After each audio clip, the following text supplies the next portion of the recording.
Bulldozer দিয়ে ধানমন্ডি ৩২ নম্বরে বঙ্গবন্ধু শেখ মুজিবুর রহমানের বাড়ি ভাঙ্গা শুরু করেছে বিক্ষুব্ধ ছাত্র জনতা।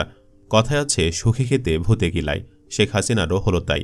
দিল্লিতে বন্ধুর দেশে ভালোই ছিলেন, কেন যে হঠাৎ লাইভে আসা লাগলো তার, না হলে তো আর বাড়িটি খোয়াতে হতো না। এর আগে বাড়িটিতে জড়ো হয়ে ভাঙচুর করে আগুন দেওয়া হয়। রাত ১১টার দিকে বাড়িটির সামনে আনা হয় বুলডোজার এবং রাত ১১টার দিক থেকে বাড়িটি ভাঙ্গা শুরু হয়। ফেসবুকে ঘোষিত বুলডোজার মিছিল কর্মসূচিকে কেন্দ্র করে আজ বুধবার সন্ধ্যা ৭:৩০টার দিকে তারা ধানমন্ডি ৩২ নম্বরে জড়ো হন।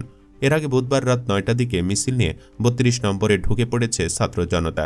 ভারতে অবস্থানরত আওয়ামী লীগ সভাপতি ও সাবেক প্রধানমন্ত্রী শেখ হাসিনার পূর্ব ঘোষিত অনলাইন বক্তব্যকে ঘিরে উত্তেজনাকর পরিস্থিতিতে ছাত্র জনতা মিছিল নিয়ে সেখানে ঢুকে পড়েছে।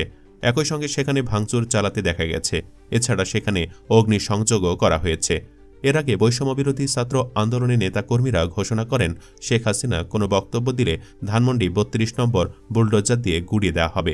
পরে ধানমন্ডি ৩২ নম্বর অভিমুখে মিছিল কর্মসূচি ঘোষণা করে বৈষম্যবিরোধী ছাত্র আন্দোলন। পূর্ব ঘোষিত কর্মসূচি অনুযায়ী রাত ৮টায় শাহবাগ থেকে এ মিছিল শুরু করার কথা থাকলেও বিকাল থেকেই ধানমন্ডি ৩২ এলাকায় জড়ো হতে থাকে ছাত্র জনতা। সন্ধ্যা হতে হতে সেখানে ব্যাপক জনসমাগম দেখা যায় এবং ফ্যাসিবাদ বিরোধী নানা স্লোগান দিতে শোনা যায়। এক পর্যায়ে উত্তেজিত ছাত্র জনতা ধানমন্ডি ৩২ নম্বর বাড়ির গেট ভেঙে ভেতরে ঢুকে পড়ে এবং সেখানে ভাঙচুর শুরু করে অগ্নিসংযোগ।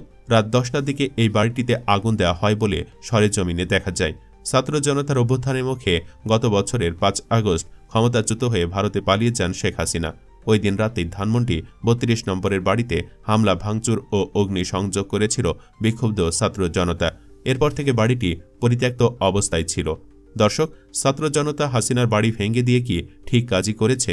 কমেন্ট বক্সে ইয়েস বা নো লিখে জানিয়ে দিন আপনার মতামত। ভিডিও ভালো লাগলে লাইক দিন এবং শেয়ার করুন, আর অবশ্যই চ্যানেলটি সাবস্ক্রাইব করুন। ধন্যবাদ।